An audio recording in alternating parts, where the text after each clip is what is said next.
Wih, tak lain lah. Apa hal ni? Renovate ke? Wih, sini ada ni. Nasi campur.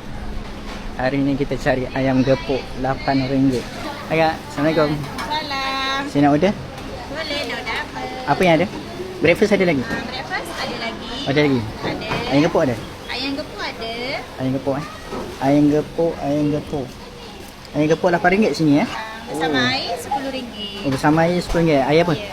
Air teh ais atau teh obu. So, air satu teh bunga. Kalau ini apa kak? Yang ini saya rembayang crispy enoki tahu tempe. Oh, baik. Dia menu baru. Menu baru eh? Ya betul. Okey. RM2 lagi Tambah RM2.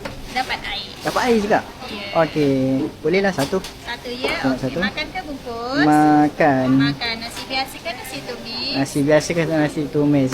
Saya nak. Kalau nasi tumis macam mana? Nasi tumis macam nasi ayam, ada rempah dia. Kalau nasi Okey. biasa nasi putih. Nasi biasa nasi putih. Ya betul.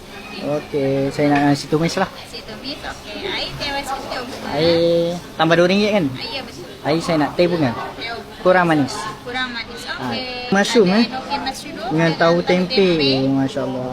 Okey, total berapa? Total RM17.40. Okey, nasi dah bunyi ah. Bunyi? Nanti kalau bunyi ambil sebelah sini ya. Ambil sebelah sana. Ya. Okey, terima kasih. Pandai dia parking eh. Okey. Dekat Okey, sama. So pada kat sini ya bang dengan kicap. so dekat sini dengan kicap.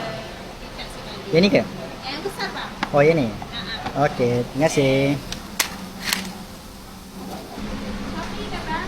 Enoki mushroom, bayam crispy, tahu tempe, ayam crispy dengan telur mata. Ini total RM15.40 tambah RM2 air teh bunga. Dekat sini. Kopitiam 2BD. Tingkat atas.